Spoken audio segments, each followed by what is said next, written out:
ಇವತ್ತಿನ ಅಂಶ ಕ್ರಿಸ್ತನ 3 ಸ್ಥಾನಗಳು ಅಥವಾ ಕ್ರಿಸ್ತನ 3 ಉದ್ಯೋಗಗಳು ಎಂಬುದಾಗಿ ನಾವು ನೋಡ್ತೇವೆ. ವಚನ ಮತ್ತಾಯ 2ನೇ ಅಧ್ಯಾಯ 11ನೇ ಓದ್ಕೊಳ್ಳಿ. ಆದರೆ 1ನೇ ವಚನದಿಂದ 12ನೇ ವಚನ ತನಕ ನಾವು ಓದೋದಾದ್ರೆ ಅಲ್ಲಿ ಜೋಯಿಸರು ಮೂಡಣದಿಂದ ಬಂದು ಯೇಸುವಿಗೆ ನಮಸ್ಕರಿಸಿದ್ದನ್ನ ನಾವು ನೋಡ್ತೇವೆ. ಜೋಯಿಸರು ಅಂದ್ರೆ ಯಾರು? ಜ್ಞಾನಿಗಳು. ಆ ಜ್ಞಾನಿಗಳು ಬಂದು ಯೇಸು ಎಲ್ಲಿ ಹುಟ್ಟಿದ್ದಾರೆ ಅಂತ ಹೇಳ್ಬಿಟ್ಟು ಒಂದು ನಕ್ಷತ್ರವನ್ನ ನೋಡ್ಕೊಂಡು ಆ ನಕ್ಷತ್ರ ಯಾವ ಕಡೆ ಹೋಗುತ್ತೋ ಆ ಕಡೆ ಆ ನಕ್ಷತ್ರವನ್ನು ಹಿಂಬಾಲಿಸ್ಕೊಂಡು ಬಂದ್ರು. ಯೇಸು ಯಾವ ಮನೆಯಲ್ಲಿದ್ರೋ ಆ ಮನೆ ಮೇಲೆ ಬಂದು ಆ ನಕ್ಷತ್ರ ನಿಂತ್ಕೊಳ್ತು ಎಂಬುದಾಗಿ ವಾಕ್ಯದಲ್ಲಿ ನಾವು ನೋಡ್ತೇವೆ. ಆಗ ಆ ಜೋಯಿಸರು ಮನೆ ಒಳಗೆ ಹೋದಾಗ ಮರಿಯಳ ಜೊತೆ ಇರುವಂತಹ ಕೂಸನ್ನ ನೋಡಿ ಸಂತೋಷ ಪಟ್ಟರು. ಅದಾದ್ಮೇಲೆ ಅವರು ತಂದಂತಹ ಉಡುಗೊರೆಗಳನ್ನ ಗಿಫ್ಟ್ ಅನ್ನ ಆ ಯೇಸು ಸ್ವಾಮಿ ಬಳಿಯಲ್ಲಿ ಇರ್ತಾರೆ. ಚಿಕ್ಕ ಪಾಪು 1-2-3 ವರ್ಷ ಪಾಪು ಇರ್ಬೋದು, 2 ವರ್ಷದ ಒಳಗಡೆ ಇರ್ಬೋದು ಪಾಪು ಯೇಸು ಸ್ವಾಮಿ. ಸೊ ಆ ಒಂದು ಮಗುವಿನ ಮುಂದೆ, ಕೂಸು ಅಂತಾನೆ ಬರೆಯಲ್ಪಟ್ಟಿದೆ ಇಲ್ಲಿ, ಆ ಕೂಸಿನ ಮುಂದೆ ಈ ಉಡುಗೊರೆಗಳನ್ನ ಇಟ್ರು. ಏನ್ ಉಡುಗೊರೆ ಇಟ್ರು ಕೇಳಿಸ್ಕೊಳ್ಳಿ, ಸ್ವಲ್ಪ ಅರ್ಥ ಮಾಡ್ಕೊಳ್ಳಿ ಹೇಳ್ತಿರೋದನ್ನ. ಏನನ್ನ ಇಟ್ರು? 3 ತರದ ಒಂದು ಉಡುಗೊರೆ. ಮೊದಲನೇದು ಚಿನ್ನ, 2ನೇದು ಧೂಪ, 3ನೇದು ರಕ್ತಬೋಳ ಎಂಬುದಾಗಿ ಬರೆಯಲ್ಪಟ್ಟಿದೆ. ಚಿನ್ನ, ಧೂಪ, ರಕ್ತಬೋಳ. ಯಾರಾದ್ರೂ ಚಿಕ್ಕ ಪಾಪುಗೆ ಚಿನ್ನ, ಧೂಪ, ರಕ್ತಬೋಳ ತಂದು ಕೊಡ್ತಾರ? ನೀವೆಲ್ಲಾದ್ರೂ ಪಾಪು ನೋಡಕ್ ಹೋದಾಗ ಏನ್ ತಗೊಂಡೋಗ್ತೀರ? ಬಟ್ಟೆನೋ, ಆಟ ಆಡಕ್ ಹೋಗ್ಲೇನೋ ಅಲ್ವಾ? ಆದ್ರೆ ಈ ಯೇಸುವನ್ನ ನೋಡಕ್ ಹೋದಂತಹ ಜ್ಞಾನಿಗಳು ಬಟ್ಟೆನೋ ಇಲ್ಲ ಬಿಸ್ಕೆಟೋ ಇಲ್ಲ ಗೊಂಬೆಗಳೋ ತಗೊಂಡೋಗಿಲ್ಲ, ಚಿನ್ನ, ಧೂಪ, ರಕ್ತಬೋಳ ತಗೊಂಡೋದ್ರು. ಎಷ್ಟು ಅರ್ಥ ಇದೆ ಗೊತ್ತಾ ಇದರಲ್ಲಿ? ಸುಮ್ನೆ ಅವರನ್ನ ಜ್ಞಾನಿಗಳು ಅಂತ ಕರೆಯಲ್ಲ. ಸುಮ್ನೆ ಜ್ಞಾನಿಗಳು ಬಂದು ಯೇಸು ಸ್ವಾಮಿಗೆ ಗಿಫ್ಟ್ ಕೊಡ್ತಾ ಇದ್ದಾರೆ ಅಂತ ಹೇಳಿದ್ರೆ ಯೇಸು ಯಾರು ಅಂತ ಅವ್ರು ಚೆನ್ನಾಗಿ ತಿಳ್ಕೊಂಡಿದ್ರು.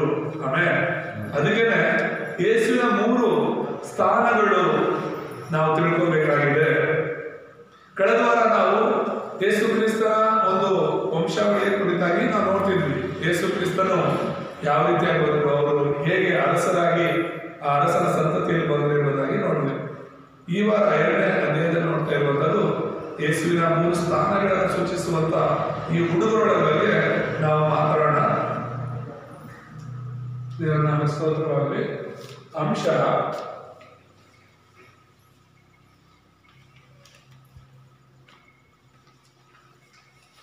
ಕ್ರಿಸ್ತನ 3 ಸ್ಥಾನಗಳು. ಮತ್ತಾಯ 2:11. ಇದನ್ನು ನಾವು ಚೆನ್ನಾಗಿ ಅರ್ಥ ಮಾಡ್ಕೋಬೇಕಾದ್ರೆ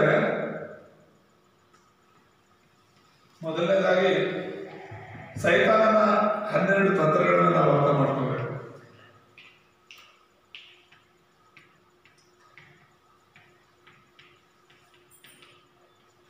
ಎಷ್ಟು ತಂತ್ರಗಳು? ಎಷ್ಟು ತಂತ್ರ? 12 ತಂತ್ರಗಳು. ತಂತ್ರ ಅಂದ್ರೆ ಏನು? ಆ ಸೈತಾನನು ಆ ಬಲೆಗಳಾಗಿ, ಹುಲ್ಲುಗಳಾಗಿ, ಚೌಕಟ್ಟುಗಳಾಗಿ ಬಳಸುವಂಥದ್ದು. ಬೇಟೆಯಾಡಕ್ಕೆ ಹೋಗುವಾಗ ನಾವು ಬಲೆಗಳನ್ನು ತಗೊಂಡು ಹೋಗ್ತೀವಿ, ಬೇಟೆಯಾಡಕ್ಕೆ ಹೋದಾಗ ನಾವು ಹುಲ್ಲು ತಗೊಂಡು ಹೋಗ್ತೀವಿ, ಬೇಟೆಯಾಡಕ್ಕೆ ಹೋದಾಗ ನಾವು ಚೌಕಟ್ಟುಗಳನ್ನು ತಗೊಂಡು ಹೋಗ್ತೀವಿ. ಯಾಕೆ ಅಂತ ಹೇಳಿದ್ರೆ ಬಲವಂತವಾಗಿ ಹಿಡಿಯಕ್ಕೆ, ಬಲವಂತವಾಗಿ ಹಿಡಿಯಕ್ಕೇನೆ ಬೇಟೆಗಾರನು ಆ ಬಲೆಗಳನ್ನು ತಗೊಂಡು ಹೋಗೋದು. ಸೈತಾನನೊಬ್ಬ ಬೇಟೆಗಾರನಾಗಿದ್ದಾನೆ. ಗರ್ಜಿಸುವ ಸಿಂಹದೋಪಾದಿಯಲ್ಲಿ ಯಾರನ್ನ ನುಂಗಲಿ ಅಂತ ಸೈತಾನ ಹುಡುಕ್ತಾ ತಿರುಗ್ತಾ ಇದ್ದಾನೆ ಎಂಬುದಾಗಿ ವಾಕ್ಯದಲ್ಲಿ ಬರೆಯಲ್ಪಟ್ಟಿದೆ. ಈ ಸೈತಾನನ 12 ತಂತ್ರಗಳನ್ನ ನಾವು ಅರ್ಥ ಮಾಡ್ಕೋಬೇಕು. ಮೊದಲನೇದಾಗಿ ನಾವು ನೋಡುವಾಗ 3 ಬಲೆಗಳನ್ನ ನೋಡ್ತೇವೆ.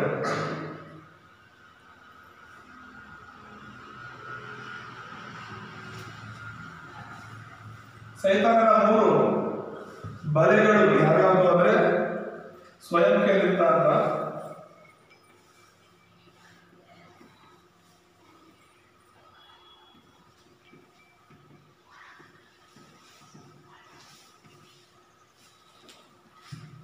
ಎರಡನೇದಾಗಿ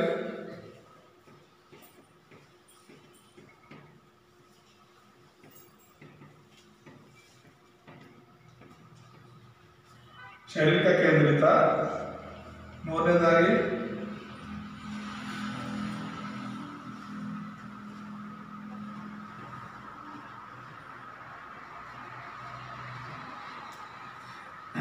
ಯಶಸ್ಸು ಕೇಂದ್ರಿತ.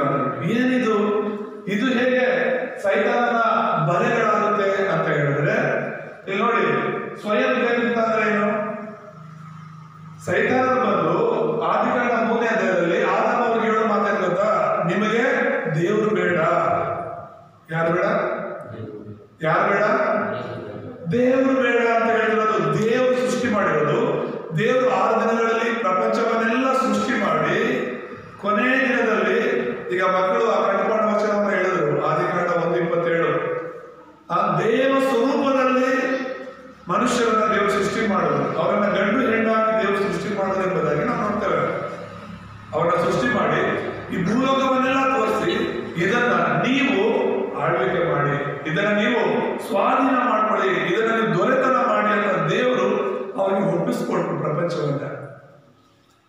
ಪರಲೋಕದಲ್ಲಿ ದೇವರು ಭೂಲೋಕದಲ್ಲಿ ಮನುಷ್ಯರನ್ನ ನಾಯಕನಾಗಿ ಅಧಿಕಾರಿಯಾಗಿ ದೇವರು ನೇಮಿಸಿರ್ತಾರೆ. ಎಲ್ಲ ಸ್ವತಂತ್ರವನ್ನ ಆಶೀರ್ವಾದಗಳನ್ನ ದೇವರು ಮನುಷ್ಯರಿಗೆ ಕೊಟ್ಟಿರ್ಬೇಕಾದ್ರೆ ಸೈತಾನ ಬಂದ ಹೇಳೋದು ಗೊತ್ತಾ?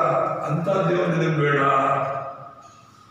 ಎಲ್ಲ ಒಳ್ಳೆಯದನ್ನೇ ಮಾಡಿ, ಎಲ್ಲವನ್ನ ಸೃಷ್ಟಿ ಮಾಡಿ, ಎಲ್ಲವನ್ನ ಮನುಷ್ಯನಿಗೆ ಕೊಟ್ಟಿರ್ಬೇಕಾದ್ರೆ ಆ ದೇವರು ನಿನಗೆ ಬೇಡ, ನಿನಗೆ ನೀನೇ ದೇವರಾಗ್ಬೋದು ಅಂತ ಹೇಳಿ, ಅದಕ್ಕೆ ಸ್ವಯಂ ಕೇಂದ್ರಿತರಾಗಿ ಜೀವಿಸಿ, ನಿನಗೆ ನೀನೇ ಅನ್ನುವಂತಹ ಒಂದು ಅಹಮನ ಮನುಷ್ಯರಲ್ಲಿ ಕೊಟ್ಟ.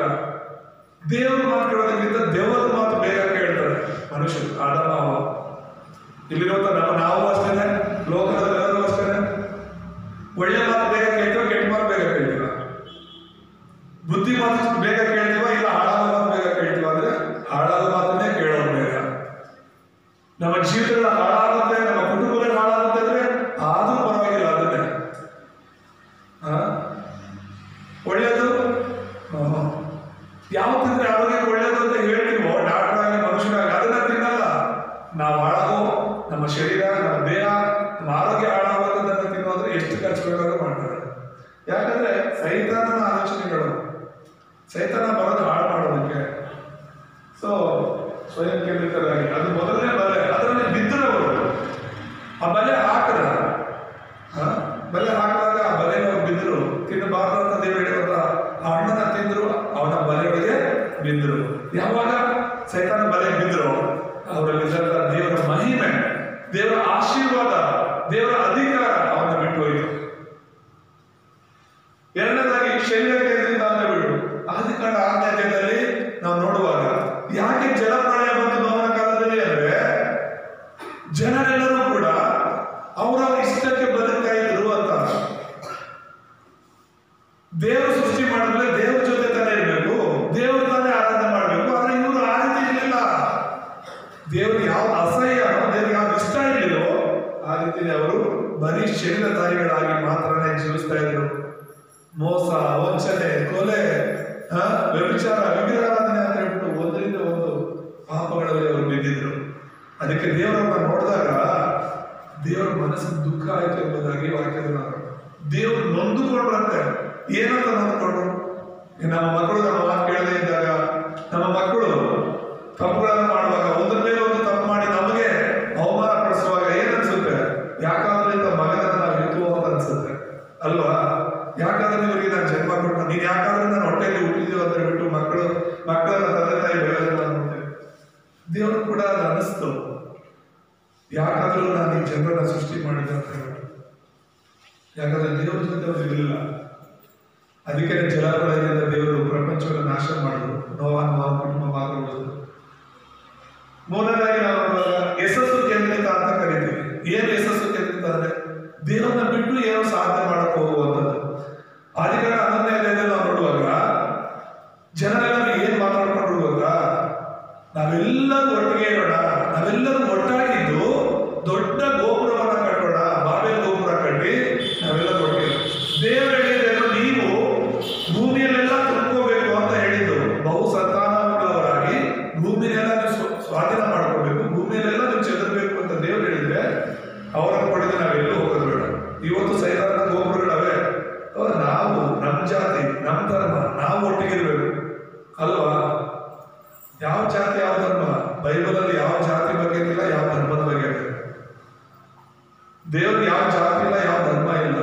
ಮನುಷ್ಯರು ದೇವರ ಸ್ವರೂಪದಲ್ಲಿ ಸೃಷ್ಟಿಯಾಗಿರೋದು. ಜಾತಿ ಮತ ಭೇದ ಯಾವುದು ದೇವರಿಗಿಲ್ಲ, ಮನುಷ್ಯರು ಮಾಡ್ಕೊಂಡಿರೋದು, ಸೈತಾನನ ಪ್ರೇರಣೆಯಿಂದ ಮಾಡ್ಕೊಂಡಿರೋದು. ಯಾವ ಜಾತಿಯವರಾದ್ರೂ ಒಂದೇ, ನಮಗಿರೋದೇ ಅವ್ರಿಗೆ ಎಲ್ಲವೂ ಕೂಡ. ಹೆಸರು ಮಾತ್ರನೇ ನಮ್ಮನ್ನು ಬದಲಾಯಿಸ್ತಿರೋದು. ಜಾತಿ ಮತ ಅಂತ ನಮ್ಮನ್ನು ಬೇರ್ಪಡಿಸ್ತಿರೋದು ಮನುಷ್ಯರು.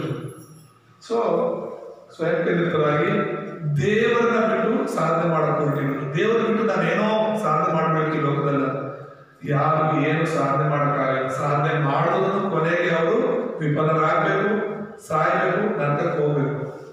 ಯಾವ ಮನುಷ್ಯರು ಕೂಡ ಸಂಪೂರ್ಣವಾಗಿ ಸಕ್ಸಸ್ ಆಗಕ್ಕಾಗಲ್ಲ. ಇದು ಸೈತಾನನ ಬಲೆ. ಅರ್ಥ ಆಗ್ತಿದ್ಯಾ? ಅಂತ ಒಂದು ಅಲೆಕ್ಸಾಂಡರ್ ಕೂಡ ಇಡೀ ಪ್ರಪಂಚವನ್ನ ನಾವು ಸ್ವಾಧೀನ ಮಾಡ್ಕೋಬೇಕು ಅಂತ ಹೋಗಿ ಪ್ರಪಂಚ ಸ್ವಾಧೀನ ಮಾಡ್ಕೊಂಡ್ರು. ಅವನು ಬರೀ 30 ವಯಸ್ಸಲ್ಲೇ ಸಾಯ್ತಾನೆ. ಸಾಯ ಮುಂಚೆ ಅವ್ನು ಹೇಳೋದೇನು ಗೊತ್ತಾ? ಶವ ಪೆಟ್ಟಿಗೆ ಮಾಡ್ತಿರಲ್ಲ ನೀವು, ಶವ ಪೆಟ್ಟಿಗೆ ಮಾಡಿದಾಗ ನನ್ನ 2 ಕೈಗಳು ಕೂಡ ಹೊರಗಡೆ ತೆಗೀರಿ ಅಂತ. ಬಾಕ್ಸ್ ಒಳಗಡೆ ನನ್ನ 2 ಕೈ ಹೊರಗಡೆ ತೆಗೀರಿ ಅಂತ.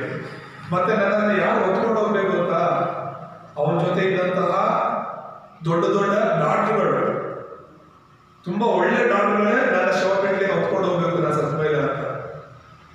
ಮತ್ತೆ ಆ ಚಿನ್ನ ಬೆಳ್ಳಿ ಅಂತ ಒಂದು ರಥಗಳು, ಅವ್ರಿಗಿರುವಂತ ಆಸ್ತಿ ಎಲ್ಲ ಜೊತೆಯಲ್ಲಿ ತಗೊಂಡು ಬರ್ಬೇಕು ಅಂತ. ಅವನನ್ನು ಅಲ್ಲಿಂದ ಸಮಾಧಿ ಸ್ಥಳಕ್ಕೆ ಹೋಗೋ ತನಕ ಕೂಡ ಮೆರವಣಿಗೆ ಮಾಡಿಕೊಂಡು ದಾರಿಯಲ್ಲೇ ಹೋಗ್ಬೇಕು ಅಂತ. ಯಾಕೆ ಇದನ್ನ ಹೇಳೋದು ಅಂತ ಹೇಳಿದ್ರೆ, ನನ್ನ ಕೈಗಳನ್ನ ನೋಡುವಂತ ಜನರು ಕೇಳಿದ್ರೆ, ಯಾಕೆ ಅಲೆಕ್ಸಾಂಡರ್ ಅಂತ ದೊಡ್ಡ ರಾಜನ ಕೈಗಳನ್ನ ಯಾಕೆ ಹೊರಗಡೆ ಹಾಕಿದ್ದೀರ ಅಂತ ಹೇಳಿದ್ರೆ, ಅಂತ ರಾಜನಾಗಿದ್ರು ಕೂಡ ಬರಿದಾಗೆ ಬಂದ, ಬರಿದಾಗೆ ಹೋಗ್ತಾ ಇದ್ದಾನೆ. ಪ್ರಪಂಚವನ್ನೇ ಗೆದ್ದಂತವನು ಏನು ತಗೊಂಡು ಹೋಗ್ತಾ ಇಲ್ಲ ಅಂತ ಹೇಳಿ ಪ್ರಪಂಚಕ್ಕೆ ತೋರಿಸ್ಬೇಕು ನೀವು ಅನ್ನೋದಕ್ಕೊಂದು. ಎರಡನೇದು, ವೈದ್ಯರೇ ಯಾಕೆ ಎತ್ಕೊಂಡು ಹೋಗ್ಬೇಕು ಅವ್ರ ಶವವನ್ನ ಅಂತ ಹೇಳಿದ್ರೆ, ಅಷ್ಟು ದೊಡ್ಡ ದೊಡ್ಡ ವೈದ್ಯರುಗಳಿದ್ರು, ಡಾಕ್ಟರ್ಗಳಿದ್ರು ಕೂಡ ಒಬ್ಬ ವ್ಯಕ್ತಿಯ ಪ್ರಾಣವನ್ನು ಉಳಿಸಕ್ಕೆ ಯಾವ ವೈದ್ಯರಿಂದಲೂ ಆಗಲ್ಲ ಅನ್ನುವಂಥ ಕಾರಣಕ್ಕೆ ವೈದ್ಯರೇ ಅವರ ಶವವನ್ನು ಓದಬೇಕು ಅಂತ ಹೇಳಿ. ಚಿನ್ನ ಬೆಳ್ಳಿ ಎಷ್ಟೇ ಇದ್ರು ಕೂಡ ಅದನ್ನೆಲ್ಲ ಜೊತೆ ತಗೊಂಡೋಗ್ತಾ ಇದ್ರು ಕೂಡ ಇವನು ಒಂದು ಚಿನ್ನದ ನಾಣ್ಯವನ್ನು ಕೂಡ ತಗೊಂಡೋಗಕ್ಕೆ ಆಗ್ತಾ ಇಲ್ಲ ಅನ್ನೋ ಕಾರಣಕ್ಕೆ ಅವನು ಸಂಪಾದನೆ ಮಾಡಿರೋದೆಲ್ಲ ಕೂಡ ಅವನ ಜೊತೆಲೇ ತಗೊಂಡು ಹೋಗ್ತಾ ಇದ್ರಂತೆ. ಸೊ ಈ ರೀತಿ ಎಷ್ಟೇ ಸಾಧನೆ ಮಾಡೋದು ಕೊನೆಗೆ ವಿಫಲರಾಗಿ ನರಕಕ್ಕೆ ಹೋಗ್ಬೇಕಾಗುತ್ತೆ. ಇವು ಸೈತಾನನ 3 ಬಲೆಗಳು. ಮತ್ತೆ 3 ಉರುಳುಗಳಿದೆ, ಅದನ್ನು ಕೂಡ ನಾವು ನೋಡೋಣ.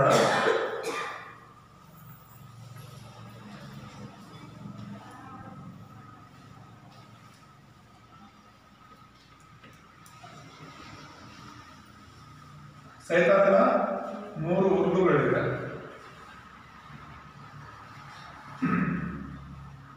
ಮೊದಲನೇದು ಮಾಟ ಮಂತ್ರ.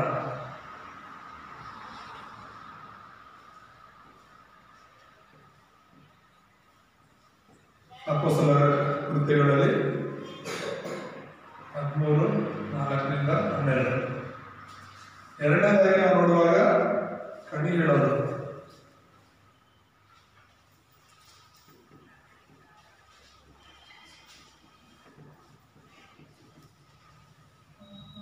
ಅಧ್ಯಾಯ 17-15. ಮತ್ತೆ 3ನೇದಾಗಿ ಧರ್ಮಗಳು.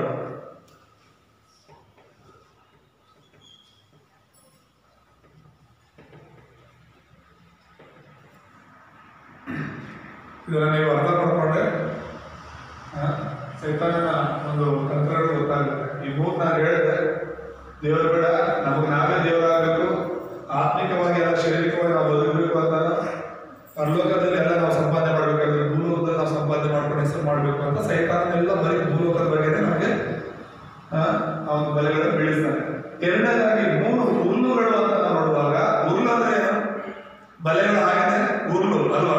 ನಿಮ್ಮೆಲ್ಲರೂ ನನಗಿಂತ ಚೆನ್ನಾಗಿ ಗೊತ್ತು ಉರುಳು ಬಗ್ಗೆ, ಬಲೆಗಳ ಬಗ್ಗೆ. ಯಾಕಂದ್ರೆ ಬೇಟೆಯಾಡಕ್ಕೆ ಹೋಗುವಾಗೆಲ್ಲ ನಿಮಗೆ ಅನುಭವ ಇರುತ್ತೆ. ಸೊ ಈ ಮಾಟ ಮಂತ್ರ ಅನ್ನೋದು ಒಂದು ಉರುಳು. ಯಾರು ಉರುಳದು? ಸೈತಾನನ ಉರುಳು. ಇವತ್ತು ಎಷ್ಟೋ ಜನ ಮಾಟ ಮಂತ್ರಕ್ಕೆ ನಮ್ಮ ಕಡೆ ಈ ಮೈಸೂರು ಪ್ರಾಂತಗಳಲ್ಲಿ ಯಾವ ಫೇಮಸ್? ಕೊಳ್ಳೇಗಾಲ ಅಲ್ವಾ? ಹೌದಲ್ವಾ? ತುಂಬಾ ಫೇಮಸ್. ಮನೆ ಮನೆಗೂ ಅವರೇನೆ. ಎಲ್ಲೆಲ್ಲಿಂದ ಬರ್ತಾರೆ ಗೊತ್ತಾ ಕೊಳ್ಳೇಗಾಲಕ್ಕೆ ಮಾಟ ಮಂತ್ರ ಮಾಡಿಸ್ಕೊಂಡು ಹೋಗೋದಕ್ಕೆ. ಒಳ್ಳೇದಾಗ್ಲಿ ಅಂತ ಹೋಗೋದವ್ರಿಗಿಂತ ಕೆಟ್ಟದಾಗ್ಲಿ ಅಂತ ಹೋಗೋದು ಜಾಸ್ತಿ. ಇನ್ನೊಬ್ಬರ ಕುಟುಂಬಗಳನ್ನ ಹಾಳು ಮಾಡೋದೇ ಜಾಸ್ತಿ. ಮಾಟ ಮಂತ್ರ ಅನ್ನೋದು ಸೈತಾನನ ಹುಲ್ಲು. ಅದನ್ನ ನಾವು ನೋಡ್ತೀವಿ ಪುಸ್ತಕಗಳ 10ನೇ ಅಧ್ಯಾಯದಲ್ಲಿ. ಒಂದು ಕುಪ್ರ ದ್ವೀಪ ಅನ್ನೋ ಒಂದು ದ್ವೀಪ ಇರುತ್ತೆ. ಆ ದ್ವೀಪದಲ್ಲಿ ಒಬ್ಬ ಮಾಟಗಾರ ಮಂತ್ರವಾದಿ ಇರ್ತಾನೆ. ಆ ಇಡೀ ಊರನ್ನ ಅವನ ಭಯದಲ್ಲಿ ನಡೆಸ್ತಾ ಇರ್ತಾನೆ. ಯಾಕಂದ್ರೆ ಅವರನ್ನ ನೋಡಿ ಜನ ಭಯ ಪಡ್ತಾ ಇದ್ದಾರೆ. ಏನ್ ಮಾಡ್ಬಿಡ್ತಾನೋ, ನಮ್ಮ ಮೇಲೆ ಏನಾದ್ರು ಮಾಟ ಮಾಡ್ಬಿಟ್ಟು ನಮ್ಮ ಜೀವಿತಗಳನ್ನ ಕುಟುಂಬನ ಹಾಳು ಮಾಡ್ತಾನೆ ಅಂತ ಹೇಳ್ಬಿಟ್ಟು ಅವನನ್ನೇ ದೇವರಾಗಿ ನೋಡ್ತಾ ಇದ್ದಾರೆ. ಆದ್ರೆ ಯಾವಾಗ ಸ್ವಾರ್ಥದಲ್ಲಿ ಹೋಗುತ್ತೋ, ಸೇವಕರಲ್ಲಿ ಹೋಗ್ತಾರೋ, ಸಭೆ ನಡೆಯುತ್ತೋ, ಯೇಸುವನ್ನ ನಂಬ್ಕೊಳ್ತಾರೋ, ಆಗ ಆ ಊರಲ್ಲಿ ಬಿಡುಗಡೆ ಉಂಟಾಗುತ್ತೆ. ಅಲ್ಲೂಯ. ಎರಡನೇದಾಗಿ ನಾವು ನೋಡುವಾಗ ಕಣಿ ಹೇಳೋದಂದ್ರೆ ಏನು? ಕಣಿ ಹೇಳೋದು, ಜ್ಯೋತಿಷ್ಯ ಹೇಳಿಸ್ಕೊಳ್ಳೋದು, ಭವಿಷ್ಯ ಹೇಳಿಸ್ಕೊಂಡಿದ್ರೆ ಯಾರಾದ್ರು ಎಲ್ಲಿರೋರು ಕೈ ತೋರಿಸೋದು, ಗಿಡಿ ಶಾಸ್ತ್ರ ಅಂದ್ರೆ ನಮ್ಮ ಜೀವನ ಕುಟುಂಬ ಏನಾಗುತ್ತೆ ಏನು ಅಂತ ಹೇಳ್ಬಿಟ್ಟು ಅವ್ರ ಜೀವಿತಗಳೇ ಬಸ್ ಸ್ಟ್ಯಾಂಡ್ ಅಲ್ಲಿ ಇರುತ್ತೆ, ರೋಡ್ ಸೈಡ್. ಆದ್ರೆ ನಮ್ಮ ಜೀವನ ಏನೋ ಉದ್ಧಾರ ಆಗುತ್ತಲ್ಲ, ನಾವು ಅವ್ರ ಹತ್ರ ಹೋಗ್ಬಿಟ್ಟು ಕೈ ಕೊಡೋದು, ನಮ್ಮ ಜೀವನದ ಬಗ್ಗೆ ಅವರು ಹೇಳೋದು, ಕಣಿ ಹೇಳೋದು. ಇಲ್ಲಿ 14ನೇ ನಾವು ನೋಡುವಾಗ ಒಂದು ಹುಡುಗಿಯಲ್ಲಿ ದುರಾತ್ಮ ಇದ್ದು ದುರಾತ್ಮನಿಂದ ಕಣಿ ಹೇಳ್ತಾ ಇರುತ್ತೆ, ದುರಾತ್ಮನಿಂದ ಭವಿಷ್ಯ ಹೇಳ್ತಾ ಇರುತ್ತೆ. ಕೆಲವರು ಹೇಳೋ ಭವಿಷ್ಯ ತಪ್ಪು ಅಂತ ಅಲ್ಲ, ಜ್ಯೋತಿಷ್ಯರು ತಪ್ಪು ಹೇಳ್ತಾರೆ ಅಂತಲ್ಲ, ಸೈತಾನದಿಂದ ಅವರು ಕೆಲವು ವಿಷಯಗಳು ಕರೆಕ್ಟ್ ಆಗಿ ಹೇಳ್ತಾರೆ. ಯಾಕೆ ಕರೆಕ್ಟ್ ಆಗಿ ಹೇಳ್ತಾರೆ ಅಂದ್ರೆ ಇನ್ನೂ ಅವ್ರನ್ನ ಪೂರ್ತಿ ನಂಬಬೇಕು. ಅದಕ್ಕೋಸ್ಕರ ಸೈತಾನನ ಆಲೋಚನೆ ಯಾವಾಗಲೂ ಅಷ್ಟೇ. ಸೈತಾನನು ಪ್ರೇರೇಪಿಸೋದೇನಂದ್ರೆ, ಈಗ ನಿನ್ನ ಬಗ್ಗೆ ಎಲ್ಲ ಸುಳ್ಳೇ ಹೇಳ್ಬಿಟ್ರೆ ನೀನ್ ನಂಬ್ತೀಯ ಮತ್ತೆ ಅವನ್ನ ನಂಬಲ್ಲ. 1-2-3 ಸತ್ಯ ಹೇಳ್ಬಿಟ್ರೆ ಸಾಕು, ಇನ್ ನಂತರ ಏನೇ ಸುಳ್ಳು ಹೇಳಿದ್ರು ಕೂಡ ನೀನ್ ನಂಬಿಡ್ತೀಯ. ಯಾಕಂದ್ರೆ ಆಲ್ರೆಡಿ ಸತ್ಯ ಹೇಳಿದಾರಲ್ಲ. ಈಗ ನಿನ್ನ ಪರಿಸ್ಥಿತಿ ಹೇಗಿದೆ ಅಂತ 1-2 ಸತ್ಯ ಹೇಳ್ಬಿಟ್ರೆ ಸಾಕು, ಹೌದು ಸ್ವಾಮಿ ನೀನು ಹೇಳಿದೆಲ್ಲ ಸರಿ ಅಂತ. ಈಗ ನಡೀತಿರೋದು 1-2 ನಿಮಿಷ ಸತ್ಯ ಹೇಳ್ಬಿಟ್ರೆ ಇನ್ನು ಭವಿಷ್ಯದಲ್ಲಿ ಏನಾಗುತ್ತೆ ಅಂತ ಸುಳ್ಳು ಹೇಳೋದು ನೀನ್ ನಂಬ್ತೀಯ. ಯಾಕಂದ್ರೆ ಈಗಿಂದ ಕರೆಕ್ಟ್ ಆಗಿ ಹೇಳಿರೋದ್ರಿಂದ ಮುಂದೆ ನಡೆಯೋದು ಕೂಡ ಕರೆಕ್ಟ್ ಆಗಿ ಹೇಳ್ತಾರೆ ಅಂತ ನಂಬಿಡ್ತೀರ. ಅದೇ ಸೈತಾನ ಬೇಕಾಗಿರೋದು, ಅದನ್ನೇ ಹೇಳೋದು. ಹುಲ್ಲು ಅದು ನಿಧಾನಕ್ಕೆ. ಈಗ ಹುಲ್ಲು ಅಂದ್ರೆ ಏನು?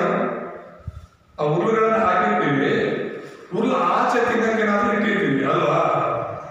ಅವು ಏನಾದ್ರು ಈಗ ನಾವು ಬೇಟೆ ಆಡೋಕೆ ಮೊಲ ಹಿಡಿಬೇಕಾ ಅಥವಾ ಬೇರೆ ಯಾವ ಪ್ರಾಣಿ ಹಿಡಿಬೇಕು, ಪಕ್ಷಿ ಹಿಡಿಬೇಕು ನೋಡ್ಬಿಟ್ಟು ಅದ್ರ ತಕ್ಕಂತೆ ನಾವು ಹುಲ್ಲನ್ನು ಹಾಕಿರ್ತೀವಿ.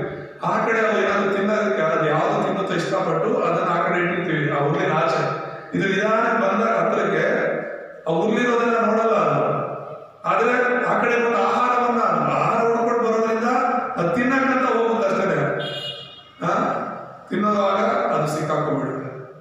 ಎಷ್ಟು ಸಿಕ್ಕಾಕೊಡುತ್ತೆ ಅಂದ್ರೆ ಅದು ಎಷ್ಟು ಹೊರಗಡೆ ಬರೋಕ್ಕೆ ಪ್ರಯತ್ನ ಮಾಡುತ್ತೋ ಅಷ್ಟು ಬಿಗಿ ಆಗ್ತಿರುತ್ತೆ ಆ ಹುಲ್ಲು ಅಲ್ವಾ? ಕೊನೆಗೆ ಸತ್ಯ ಹೋಗಿರುತ್ತೆ, ಕೆಲವೊಂದು ಸತ್ಯ ಹೋಗಿರುತ್ತೆ ಹೋಗೋದ್ರೊಳಗೆ, ಆ ಬೇಟೆಗಾರ ಹೋಗೋದ್ರೊಳಗೆ ಪ್ರಾಣ ಬಿಟ್ಟಿರುತ್ತೆ, ಅಷ್ಟು ಟೈಟ್ ಆಗಿರುತ್ತೆ. ಕಣಿಗಳು ಕೂಡ ಅಷ್ಟೇ, ಆ ಸೈತಾನ ಕೂಡ ಅಷ್ಟೇ. ಮನುಷ್ಯರನ್ನ ನಿನಗೇನು ಅವಶ್ಯಕತೆ ಇದೆ, ನಿನಗೇನು ಇಷ್ಟ ಇದೆ ಅದ್ರ ಬಗ್ಗೆ ನಿನಗೆ ಹೇಳ್ತಾ ಕೊನೆಗೆ ಅವನು ಬಂಧಿಸ್ಬಿಡ್ತಾನೆ. ಇವತ್ತು ಎಷ್ಟೋ ಜನ ಈ ಒಂದು ವಿಗ್ರಹಾರಾಧನೆಗಳಲ್ಲಿ, ಮೂಢನಂಬಿಕೆಗಳಲ್ಲಿ, ಮಾಟ ಮಂತ್ರದಲ್ಲಿ ಒಂದು ಕಲ್ಲನ್ನು ದೇವರಂತ ಮುಗಿತಾ ಇದ್ರು ಅಂದ್ರೆ ನಮ್ಮ ಮನಸ್ಸನ್ನ ಸೈತಾನ ಎಷ್ಟು ಬಂಧಿಸ್ಬಿಟ್ಟಿದ್ದಾನೆ ಅಂತ ಯೋಚನೆ ಮಾಡಿ. ಒಂದು ಫೋಟೋವನ್ನ, ಒಂದು ಮರವನ್ನ, ಒಂದು ಗಿಡವನ್ನ, ಒಂದು ಹುತ್ತವನ್ನ ನಾವು ದೇವರಂತ ಪೂಜೆ ಮಾಡ್ತೀವಿ. ನಮಗಿಂತ ದೊಡ್ಡ ಯಾರು ಇದಾರ? ಯಾರು ಇಲ್ಲ. ನೋಡುದೆಲ್ಲವನ್ನ ನಾವು ದೇವರಂತೀವಿ ವಿನ ಅದನ್ನ ಸೃಷ್ಟಿ ಮಾಡಿರುವಂತ ದೇವರಂತ ನಂಬ್ತಾ ಇಲ್ಲ ನಾವು. ಗಾಳಿನ ದೇವರು, ಮಳೆನ ದೇವರು, ಸೂರ್ಯನ ದೇವರು, ಚಂದ್ರನ ದೇವರು, ಭೂಮಿನ ದೇವರು, ಪ್ರತಿಯೊಂದನ್ನು ದೇವರು ದೇವರು ದೇವರು ಅಂತ ಹೇಳ್ತೀವಿ ವಿನ ಅದನ್ನೆಲ್ಲ ಸೃಷ್ಟಿ ಮಾಡಿರುವಂತ ಮನಿತಾ ಇದೀವಿ. ಇದೆಲ್ಲ ಸೈತಾನನ ಒಂದು ಹುಲ್ಲು. ಮೂರನೇದಾಗಿ ಧರ್ಮಗಳು ಸರಿಸುಮಾರು 10,000 ಧರ್ಮಗಳಿದೆ ಅಂತೆ ಪ್ರಪಂಚದಲ್ಲಿ. ಎಷ್ಟು? 10,000 ಧರ್ಮಗಳು. ಇವತ್ತು ನಾವು ನಮ್ದು ಹಿಂದೂ ಧರ್ಮ, ಇನ್ನೊಬ್ರು ನಾವು ಮುಸ್ಲಿಂ ಧರ್ಮ, ಇನ್ನೊಬ್ರು ನಾವು ಕ್ರೈಸ್ತ ಧರ್ಮ, ಒಬ್ರಿಗೊಬ್ರು ಜಗಳ ಆಡ್ಕೊಂಡು ಸಾಯ್ತಾ ಇದ್ದಾರೆ. ನಮ್ಮ ಧರ್ಮನೇ ಶ್ರೇಷ್ಠ, ನಮ್ಮ ಧರ್ಮ. ಮನುಷ್ಯರಿಗೆ ಕೊಡ್ಬೇಕಾದಂತಹ ಬೆಲೆ ಕೊಡ್ತಾ ಇಲ್ಲ, ಧರ್ಮ ಕೊಡೋ ಬೆಲೆ ಮನುಷ್ಯರಿಗೆ ಕೊಡ್ತಾ ಇಲ್ಲ ಪ್ರಪಂಚದಲ್ಲಿ. ಸೈತಾನ ಬೇಕಿರೋದು ಅದೇ. ಯಾವ ಧರ್ಮ ನಮ್ಗೇನು ಊಟ ಹಾಕಲ್ಲ. ನೀನು ಒಬ್ಬನ ಜೊತೆ ಚೆನ್ನಾಗಿದ್ರೆ ಅವನಿಂದ ಊಟ ಸಿಗುತ್ತೆ ಅಲ್ವಾ? ಅವನು ಯಾವ ಧರ್ಮದವನಾಗಿದ್ರು ಇರ್ಲಿ, ಅವನ ಜೊತೆ ನೀನು ಸ್ನೇಹ ಬೆಳೆಸಿದ್ರೆ, ನೀನ್ ಚೆನ್ನಾಗಿದ್ರೆ ನಿನ್ನ ಕಷ್ಟಕ್ಕೆ ಅವನಾಗ್ತಾನೆ, ಅವನ ಕಷ್ಟಕ್ಕೆ ನೀನ್ ಆಗ್ತಾನೆ. ಅದನ್ನ ಬಿಟ್ರೆ ಯಾವ ಧರ್ಮ ನಮ್ಗೆ ಊಟ ಹಾಕಲ್ಲ.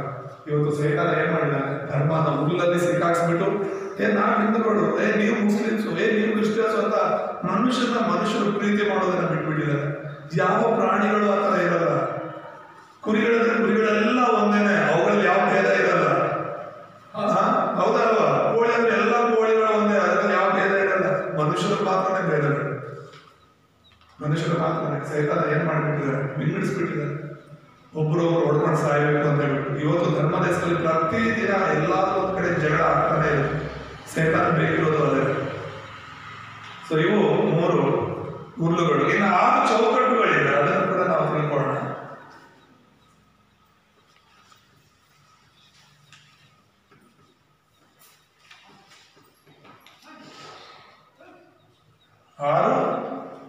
ಚೌಕಟ್ಟುಗಳು ಏನವು ಅಂತ ಹೇಳಿದ್ರೆ, ಮೊದಲನೇದು ಸೈತಾನನ ಮಗು.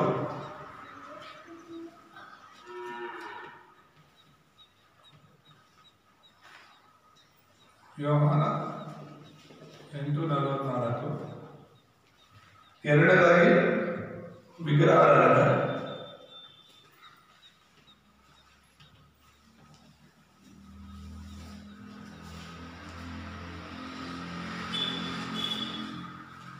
ಒಂದು ಕೊರಿಂಥ 10:20. ಮೂರನೇದಾಗಿ ಮಾನಸಿಕ ಸಮಸ್ಯೆ.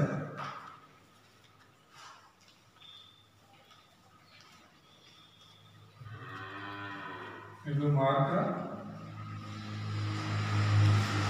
5:1-15 ನಾವು ನೋಡ್ತೇವೆ.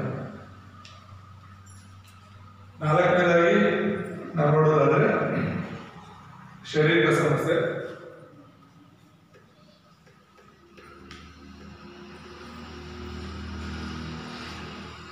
ಅಪೊಸ್ತಲರ ಕೃತ್ಯಗಳಲ್ಲಿ 8ನೇ ಅಧ್ಯಾಯ 4-8 ನೋಡಿದ್ರೆ ಮನುಷ್ಯರಲ್ಲಿ ಇರುವಂತಹ ಶಾರೀರಿಕ ಸಮಸ್ಯೆಗಳ ಬಗ್ಗೆ ನೋಡ್ಬೋದು. 5ನೇದಾಗಿ ಮರಣ ಮತ್ತು ನರಕ. ಇದು ಲೂಕ 16:19-31 ನೋಡ್ತೇವೆ. 6ನೇ ಚೌಕಟ್ಟು ಬಂದು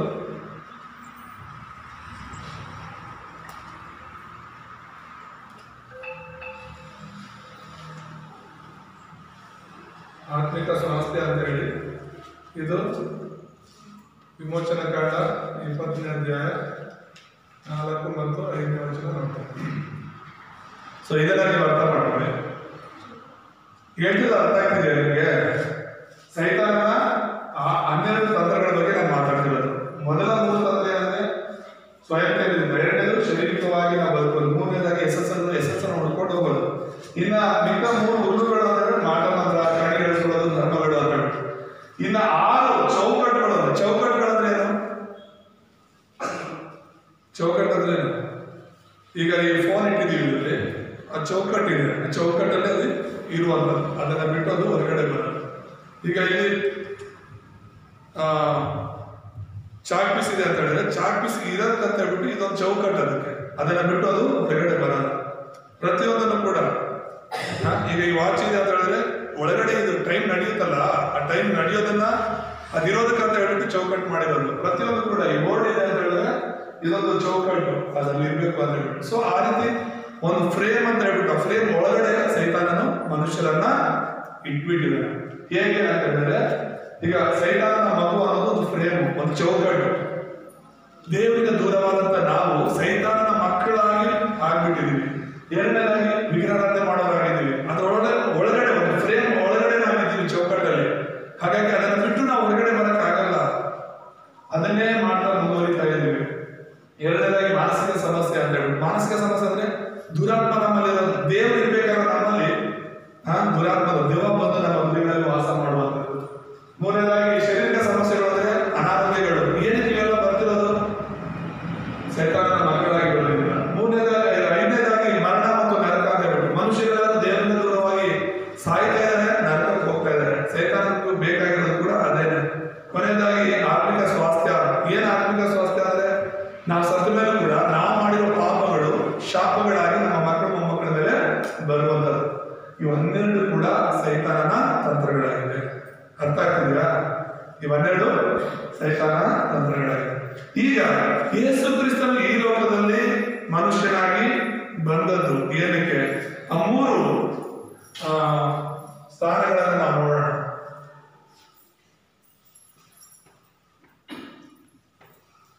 ಮುಖ್ಯ ಸಂದೇಶದಲ್ಲಿ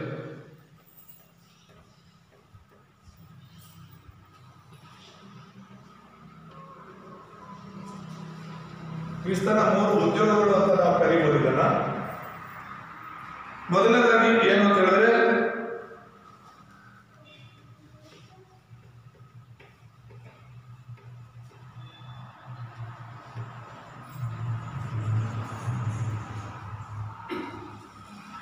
ಕ್ರಿಸ್ತನು ಸತ್ಯ ಅರಸನ ಎಂಬುದಾಗಿ ನಾವು ನೋಡ್ತೇವೆ.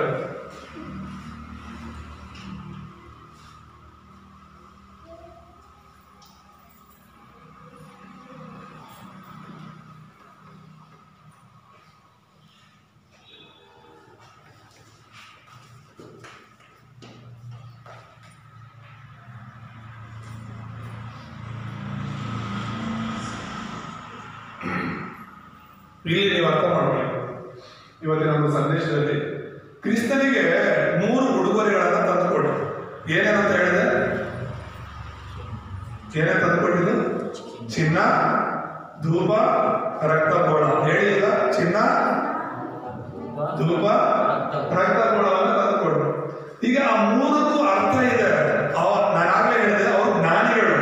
ನಾವಾದ್ರೆ ಸಾಧಾರಣವಾಗಿ ಬಟ್ಟೆ ಅದನ್ನು ತಗೊಂಡು ಕೊಡ್ತೀವಿ ಹೊಸ ಮಗುವಿಗೆ ನಾವು ನೋಡಕ್ ಹೋದಾಗ. ಆದ್ರೆ ಇವರು ಜ್ಞಾನಿಗಳಾಗಿರೋದ್ರಿಂದ ಯೇಸು ಯಾರು ಅಂತ ಅವ್ರು ಅರ್ಥ ಮಾಡ್ಕೊಂಡಿದ್ರಿಂದ ಅವರು ಯೇಸುವಿಗೆ ಚಿನ್ನವನ್ನ ತಂದು ಕೊಡ್ತಾ ಇದ್ದಾರೆ. ಚಿನ್ನ ಏನನ್ನ ಸೂಚಿಸುತ್ತೆ ಗೊತ್ತಾ? ರಾಜನನ್ನ ಸೂಚಿಸುತ್ತೆ. ಹಲ್ಲೆಲೂಯಾ. ಚಿನ್ನ ಏನಕ್ಕೆ ಸೂಚನೆ? ರಾಜನಿಗೆ. ಚಿನ್ನದ ಕಿರೀಟ ಇಟ್ಕೊಳ್ತಾರೆ ರಾಜ. ಹಾಗಾಗಿ ಯೇಸುವನ್ನ ರಾಜಾದಿ ರಾಜನೆಂಬುದಾಗಿ ಆ ಜ್ಞಾನಿಗಳು ಅರ್ಥ ಮಾಡ್ಕೊಂಡಿದ್ರಿಂದಲೇ ಆತನ ಪಾದದಲ್ಲಿ ಬಂದು ಚಿನ್ನವನ್ನ ಇಡ್ತಾ ಇದ್ದಾರೆ. 2 ವರ್ಷದೊಳಗಡೆ ಇರುವಂತಹ ಮಗುವನ್ನ ರಾಜನಾಗಿ ಜ್ಞಾನಿಗಳು ತಿಳ್ಕೊಳ್ತಾರೆ. ಅಂದ್ರೆ ಆ ಯೇಸುವಿನ ಮುಂದೆ ರಾಜನು ಕೊಡ್ಬೇಕಾಗಿರುವಂತಹ ಉಡುಗೊರೆ ಆ ಚಿನ್ನವನ್ನ ಕೊಡ್ತಾರೆ. ಅಂದ್ರೆ ಯೇಸು ಕ್ರಿಸ್ತನಾಗಿ ಲೋಕದಲ್ಲಿ ಬಂದಿದ್ದಾರೆ ಅನ್ನೋದನ್ನ ಆ ಜ್ಞಾನಿಗಳು ಅರ್ಥ ಮಾಡ್ಕೊಂಡಿದ್ರು. ಹಲ್ಲೆಲೂಯಾ. ಇದು ನಿಮಗೆ ಅರ್ಥ ಮಾಡ್ಕೊಳ್ಳೋಕೆ ಕಷ್ಟವಾಗಿದ್ರು ಕೂಡ ಬೈಬಲ್ ಹೇಳ್ತಿರೋದು ಸತ್ಯ. ಮತ್ತೆ ಆ ಮೂಡಣ ದೇಶದಿಂದ ಬಂದಂತ ಜ್ಞಾನಿಗಳಿಗೆ ಇದು ಚೆನ್ನಾಗಿ ಗೊತ್ತಿತ್ತು. ಯೇಸು ರಾಜನಾಗಿರುವಾಗ ಏನು ಮಾಡಬೇಕು? ರಾಜ ಶತ್ರುವನ್ನ ಹಾಳು ಮಾಡಬೇಕು. ಹೌದಲ್ವಾ? ಶತ್ರುವನ್ನ ಹಾಳು ಮಾಡೋಕೆ ಯೇಸು ಬಂದಿದ್ದು. ಹಾಗಾಗಿ ಈಗ ನಮ್ಮ ಶತ್ರು ಯಾರು ಅಂದ್ರೆ ಸೈತಾನ. ಯಾರು ನಮ್ಮ ಶತ್ರು? ಸೈತಾನ. ನೋಡ್ತೀವಿ ಬೈಬಲ್ ನಾವು ನೋಡುವಾಗ ಸೈತಾನನೇ. ನಾನು ಆಗ ಹೇಳಿದಾಗ 12 ಸಮಸ್ಯೆಗಳು ಬಂದದ್ದು ಯಾರಿಂದ? ಸೈತಾನನಿಂದ. 12 ಸಮಸ್ಯೆಗಳು ಬಂದದ್ದು ಸೈತಾನನಿಂದ. ಆ ಸೈತಾನನು ಸುಳ್ಳುಗಾರನು, ಮತ್ತೆ ಆ ಸೈತಾನನು ಸುಳ್ಳು ದೇವರಾಗಿ ಈ ಪ್ರಪಂಚ ದೇವರಾಗಿ ಅವನಿದ್ದಾನೆ. ಈ ಪ್ರಪಂಚದ ದೇವರಾಗಿ ಸುಳ್ಳು ದೇವರಾಗಿ ಇರೋದ್ರಿಂದ ಅವನು ಜನರನ್ನ ಯಾಮಾರಿಸ್ತಾ ಇದ್ದಾನೆ, ಜನರನ್ನ ಮೋಸ ಮಾಡ್ತಾ ಇದ್ದಾನೆ ಎಂಬುದಾಗಿ ನಾವು ನೋಡ್ತೇವೆ. ಹಲ್ಲೆಲೂಯಾ.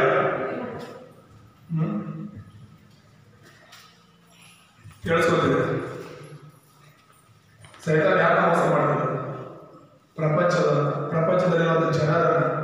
ಯಾವುದರಿಂದ? ಸತ್ಯದಿಂದ ಅಲ್ಲ, ಸುಳ್ಳಿನಿಂದ. ಅದಕ್ಕೆ ಅವರು ಸುಳ್ಳುಗಾರರಾಗಿ ಇವೆಲ್ಲವೂ ಸುಳ್ಳು. 12 ವಿಷಯಗಳು ಕೂಡ ಸುಳ್ಳು. ಆ ಸುಳ್ಳಿನ ಮೂಲಕ ಜನರನ್ನ ಬಲೆಗಳಲ್ಲಿ, ಹುಲ್ಲುಗಳಲ್ಲಿ, ಚೌಕಟ್ಟುಗಳಲ್ಲಿ ಬಂಧಿಸ್ತಿದ್ದಾರೆ. ಯೇಸು ಕ್ರಿಸ್ತನ ಬಂದಿದ್ದೇನಕ್ಕೆ? ಆತನ ಸತ್ಯ ಅರಸನಾಗಿ ಸೈತಾನನ ಕಾರ್ಯಗಳನ್ನ ಲಯ ಮಾಡಬೇಕು. ಎಲ್ಲ ಸೈತಾನನ ಕಾರ್ಯಗಳನ್ನ ಲಯ ಮಾಡಕ್ಕೆ ಇಷ್ಟಪಡ್ತಾರೆ. ಹಲ್ಲೆಲೂಯಾ. ಈ ಕ್ರಿಸ್ತನನ್ನು ನೀವು ನಂಬೋದಾದ್ರೆ ಸೈತಾನನ ಎಲ್ಲ ಬಂಧನಗಳಿಂದ ದೇವರನ್ನ ಬಿಡಿಸ್ತಾರೆ. ಹಲ್ಲೆಲೂಯಾ. ನಿನ್ನ ಜೀವನದಲ್ಲಿ ಆ ಸೈತಾನನ ಆಳ್ವಿಕೆ ಮುರಿಯುತ್ತೆ, ದುರಾತ್ಮನ ಆಳ್ವಿಕೆ ಮುರಿಯುತ್ತೆ. ಇಲ್ಲಿ ನಾವು ನೋಡ್ತೀವಿ ಮಾನಸಿಕ ಸಮಸ್ಯೆ ಮಾರ್ಕ 5ನೇ ಅಧ್ಯಾಯದಲ್ಲಿ ನಾವು ನೋಡುವಾಗ 1ನೇ ಅಧ್ಯಾಯದಲ್ಲಿ ಒಂದು ಮನುಷ್ಯನಲ್ಲಿ 2000ಕ್ಕೂ ಅಧಿಕ ದೆವ್ವಗಳಿರುತ್ತಂತೆ. ಬಟ್ಟೆ ಇಲ್ಲದೆ ಆ ಒಂದು ಸಮಾಧಿಗಳಲ್ಲಿ ತಿರುಗಾಡ್ಕೊಂಡಿರ್ತಾರೆ. ಹಗಲು ರಾತ್ರಿ ಊಟ ಇಲ್ಲ, ನಿದ್ರೆ ಇಲ್ಲ, ರಾತ್ರಿ ಹಗಲು ಕೂಗಾಡ್ಕೊಂಡು ಕಿಚ್ಚಾಡ್ಕೊಂಡಿರ್ತಾರೆ. ದೇವರ ಸ್ವರೂಪದಲ್ಲಿ ಸೃಷ್ಟಿಯಾಗಿರುತ್ತ ಮನುಷ್ಯನನ್ನ ದುರಾತ್ಮನಿಂದ ಒಂದು ಹುಚ್ಚನಾಗಿ ಮಾಡ್ಬಿಡ್ತಾರೆ ಸೈತಾನ. ನಿಮಗೆ ಗೊತ್ತಾ? ಆ ಒಬ್ಬ ವ್ಯಕ್ತಿಗೋಸ್ಕರ ಯೇಸು ಸಮುದ್ರವನ್ನು ದಾಟಿ ಹೋಗ್ತಾರೆ. ಅಲ್ಲವೇ ಗೆನೆಜರೆ ಅನ್ನುವಂಥ ಒಂದು ಸೀಮೆ, ಆ ಸೀಮೆಯಲ್ಲಿ ಈ ಒಬ್ಬ ದೆವ್ವ ಹಿಡಿದಂಥ ವ್ಯಕ್ತಿ ಇರ್ತಾರೆ. ಯೇಸು ಸ್ವಾಮಿ ಸಮುದ್ರವನ್ನ ಶಿಷ್ಯರ ಜೊತೆಗೆ ದೋಣಿಯಲ್ಲಿ ಸಮುದ್ರವನ್ನ ದಾಟಿ ಈ ಒಂದು ಪ್ರಾಂತ್ಯಕ್ಕೆ ಬರ್ತಾರೆ. ಬಂದು ಯೇಸು ಸ್ವಾಮಿ ಮಾಡೋದು ಬೇರೆ ಏನು ಅಲ್ಲ, ಒಂದೇ ಒಂದು ಕೆಲಸ, ಇವನಲ್ಲಿರುವಂಥ ದುರಾತ್ಮನ ಓಡಿಸ್ತಾನೆ, ಇವನನ್ನ ರಕ್ಷಿಸ್ತಾನೆ, ಅಲ್ಲಿಂದ ಮತ್ತೆ ವಾಪಸ್ ಬಂದ್ಬಿಡ್ತಾನೆ. ಒಬ್ಬ ವ್ಯಕ್ತಿನ ಹುಡುಕೊಂಡು ಯೇಸು ಸ್ವಾಮಿ ಒಂದು ಸಮುದ್ರವನ್ನೇ ದಾಟಿ ಬರ್ತಾರೆ. Alleluia alleluia. ನೀನ್ ಎಲ್ಲಿದೀಯಾ, ನೀನ್ ಎಷ್ಟು ದೂರ ಇದೆಯಾ ಅನ್ನೋದಲ್ಲ ಮುಖ್ಯ, ದೇವರಿಗೋಸ್ಕರ ನೀನಿರೋದಾದ್ರೆ ಅಲ್ಲೂಯ, ನಿನಗೋಸ್ಕರ ದೇವರು ಎಷ್ಟು ದೂರ ಆದ್ರೂ ಬರಕ್ ರೆಡಿ ಇದ್ದಾರೆ ಅಂತ ಆಲೋಚನೆ ತೋರಿಸುತ್ತೆ. ನಿನ್ನ ಪರಿಸ್ಥಿತಿ ಹೇಗೆ ದೇವ್ರ ಮುಂದೆ ಬರ್ತಾರೆ. ಆಮೇಲೆ ದೇವರ ಸ್ತೋತ್ರವಾಗಲಿ. ಸೈತಾನನ ಕಾರ್ಯಗಳಿಂದ, ಸೈತಾನನ ಬಂಧನಗಳಿಂದ ಬಿಡಿಸಲಿಕ್ಕೆ ದೇವರು ಯಾವಾಗಲೂ ರೆಡಿ ಇದ್ದಾರೆ. ಎರಡನೇದಾಗಿ ನಾವು ನೋಡುವಾಗ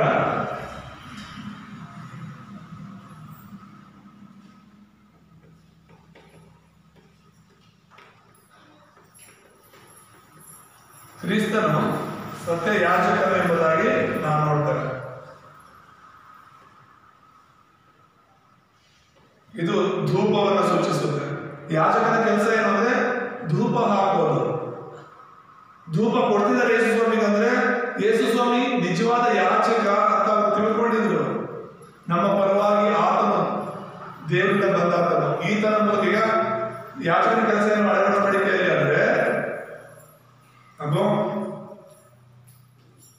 ಯಾಜಕನ ಕೆಲಸ ಏನು ಅಳವಡಿಕೆಯಲ್ಲಿ ಅಂದ್ರೆ ಮನುಷ್ಯರ ಪರವಾಗಿ ಅವರು ಮಹಾಪರಿಶುದ್ಧ ಸ್ಥಳದಲ್ಲಿ ಹೋಗಿ ದೇವರಿಗೋಸ್ಕರ ಪ್ರಾರ್ಥನೆ ಮಾಡೋದು.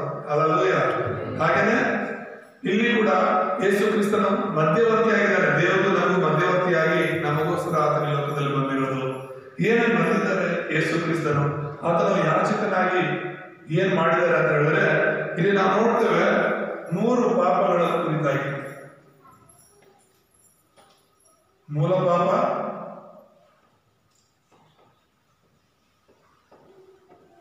ಪೂರ್ವಿಕರ ಪಾಪ, ಮೂರನೇದಾಗಿ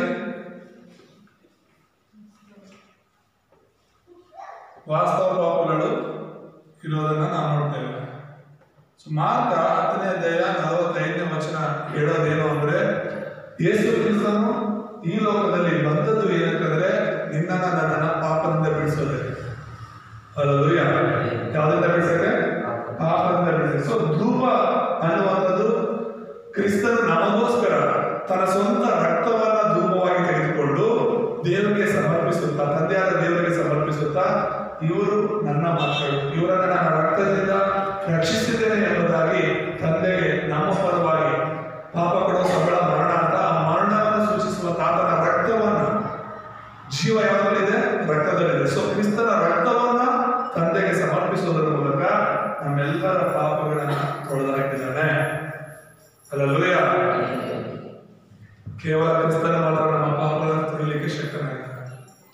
ಮಾರ್ಕ 10:40 ವಚನ ತುಂಬಾ ಸ್ಪಷ್ಟವಾಗಿ ಹೇಳುತ್ತೆ, ನಾನು ಸೇವೆ ಮಾಡಿಸ್ಕೊಳ್ಳೋದಕ್ಕೆ ಬಂದಿಲ್ಲ, ಸೇವೆ ಮಾಡೋದಕ್ಕೂ ಅನೇಕರನ್ನ ಬಿಡಿಸ್ಕೊಳ್ಳೋದಕ್ಕೂ ನನ್ನ ಪ್ರಾಣವನ್ನ ಈಡುಕೊಡಲು ಬಂದಿದ್ದೇನೆ. ಅಲ್ಲೂಯ. ಈಡುಕೊಡೋದಾದ್ರೆ ಗೊತ್ತಾ?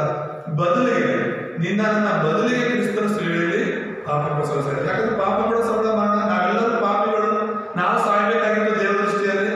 ಆದ್ರೆ ದೇವರೇ ಹೆಣ್ಣದ ಕುರಿಮಾರಿಯಾದ ಯೇಸು ಕ್ರಿಸ್ತರನ್ನ ಕಳಿಸೋದ್ರ ಮೂಲಕ ನಮ್ಮ ಸ್ಥಾನದಲ್ಲಿ ಕ್ರಿಸ್ತನ ಬಲಿಯಾಗಿದ್ದಾರೆ. ಸಂತೋಷ ಸುದ್ದಿ ತಾನೆ. ಅಲ್ಲೂಯ.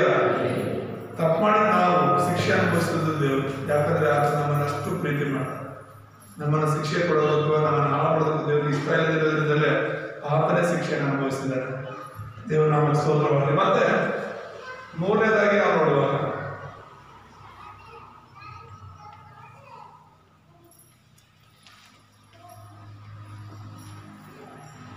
ಕ್ರಿಸ್ತನ ಸತ್ಯ ಪ್ರವಾದಿ ಎಂಬುದಾಗಿ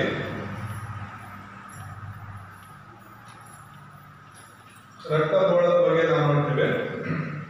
ಆ ರಕ್ತ ಬೋಳ ಅಂದ್ರೆ ಏನು ಗೊತ್ತಾ? ಅದು ಮರಣವನ್ನು ಸೂಚಿಸುವಂಥದ್ದು. ರಕ್ತ ಬೋಳ ಏನನ್ನ ಸೂಚಿಸುತ್ತೆ ಅಂದ್ರೆ ಮರಣವನ್ನು ಸೂಚಿಸುತ್ತೆ. ಶ್ರಮೆಗಳನ್ನು ಸೂಚಿಸುತ್ತೆ, ಆ ಮರಣ ಪುನರುತ್ಥಾನವನ್ನು ಸೂಚಿಸುತ್ತೆ. ಅದನ್ನ ತಂದು ಆ ಜ್ಞಾನಿಗಳು ಕ್ರಿಸ್ತರಿಗೆ ಕೊಡ್ತಾ ಇದ್ದಾರೆ ಅಂದ್ರೆ ಅದರ ಅರ್ಥ ಯೇಸು ಕ್ರಿಸ್ತರು ನಮಗೋಸ್ಕರ ಪ್ರವಾದಿಯಾಗಿ ನಮಗೋಸ್ಕರ ಸಾಯ್ತಾರೆ. ಈಗ ನಾನೇ ಮಾರ್ಗ ಅಂತ ಯೇಸು ಹೇಳಿದ್ರು, ಅಲ್ಲೂಯ ಪ್ರವಾದಿಯಾಗಿ ಯೇಸು ಕ್ರಿಸ್ತ ಮಾರ್ಗವಾದರು. ಹೇಗೆ ಮಾರ್ಗವಾದರು ಅಂದ್ರೆ ಆತನು ಸತ್ತು ಪುನರುತ್ಥಾನ ಆಗೋದ್ರ ಮೂಲಕ. ಸುಮ್ಮನೆ ನಾವು ತಂದೆ ಬಳಿಗೆ ಹೋಗೋಕ್ಕಾಗಲ್ಲ, ಕ್ರಿಸ್ತನ ಮರಣ ಪುನರುತ್ಥಾನದ ಮೂಲಕ ನಾವು ಹೋಗ್ಲಿಕ್ಕಾಗುತ್ತೆ. ಈಗ ನಾವು ಯಾಕೆ ದೀಕ್ಷಾಸನ ತಗೋತೀವಿ ಅಂದ್ರೆ ನಾವು ಯೇಸುನ ನಂಬಿ ನಾವು ದೀಕ್ಷಾಸನ ತಗೊಂತಾ ಇದ್ದೀವಿ ಅಂದ್ರೆ ಅದರ ಅರ್ಥ ನಾವು ಕ್ರಿಸ್ತನ ಜೊತೆಗೆ ಸತ್ತು ಮತ್ತೆ ಎದ್ದೇಳ್ತಿದ್ದೀವಿ ಅಂತ ಅರ್ಥ. ಸೊ ಅದರ ಮೂಲಕ ನಾವು ಪರಲೋಕಕ್ಕೆ ಹೋಗ್ಬೋದು ಅಂತ ನಾನು ಹೇಳ್ತಿರೋದು. ನಾವು ನೀರಲ್ಲಿ ಮುಳುಗಿ ಎದ್ದೋಳದ ಮೂಲಕ ಪರಲೋಕಕ್ಕೆ ಹೋಗಲ್ಲ. ಯೇಸು ಕ್ರಿಸ್ತನು ಸತ್ತು ಎದ್ದಿರೋದ್ರಿಂದ ಆತನಲ್ಲಿ ನಾವು ನಂಬಿಕೆಯನ್ನು ದೀಕ್ಷಾಸನ ತಗೋತೀವಲ್ಲ ಅದರ ಮೂಲಕ. ಅಲ್ಲೂಯ ನೀನು ಕ್ರಿಸ್ತನಲ್ಲಿ ಸರಿಯಾಗಿ ನಂಬಿಕೆನೇ ಇಲ್ಲದೆ ನೀನು 10 ಸಲ ದೀಕ್ಷಾಸನ ತಗೊಂಡ್ರು ಪರಲೋಕಕ್ಕೆ ಹೋಗಲ್ಲ. ಅರ್ಥ ಆಗ್ತಿದೆ ಹೇಳ್ತಿರೋದು?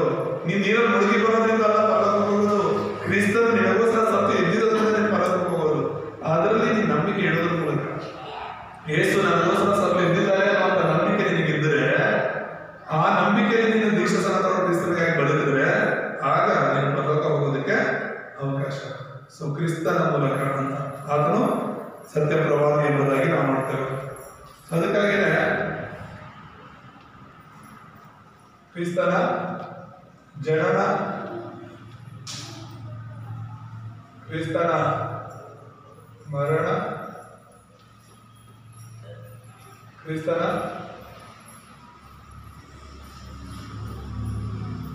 ಪುನರುತ್ಥಾನದ ಮೂಲಕನೇ ನಾವು ಪರಲೋಕಕ್ಕೆ ಹೋಗಬೇಕಾಗುತ್ತೆ ಎಂಬುದಾಗಿ ಯೋಹಾನ 14ನೇ ಅಧ್ಯಾಯದಲ್ಲಿ ಕ್ರಿಸ್ತನೇ ನಮಗೆ ಮಾರ್ಗವಾಗಿದ್ದಾನೆ ಎಂಬುದಾಗಿ ನಾವು ನೋಡ್ತೇವೆ. ಮುಕ್ತಾಯದಲ್ಲಿ ನಾವು ನೋಡುವಾಗ 1 ಪೇತ್ರ 2:9 ನಾವು ನೋಡುವಾಗ ನಾವು ನೋಡ್ತೇವೆ ದೇವರು ನಮ್ಮನ್ನ ಆರಿಸಿ ತೆಗೆದಿದ್ದಾರೆ ಎಂಬುದಾಗಿ. ಹೇಗೆ ಅಂತ ಹೇಳಿದ್ರೆ ನಾವು ಅರಸರು, ಯಾಜಕರು,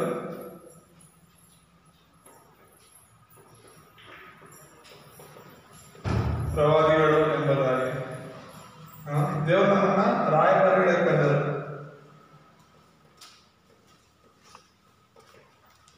ನಾವ್ಯಾರು? ಕ್ರಿಸ್ತನ ರಾಯಭಾರಿಗಳು. ಅದಲ್ಲೂಯ ರಾಯಭಾರಿ ಅಂದ್ರೆ ಏನು?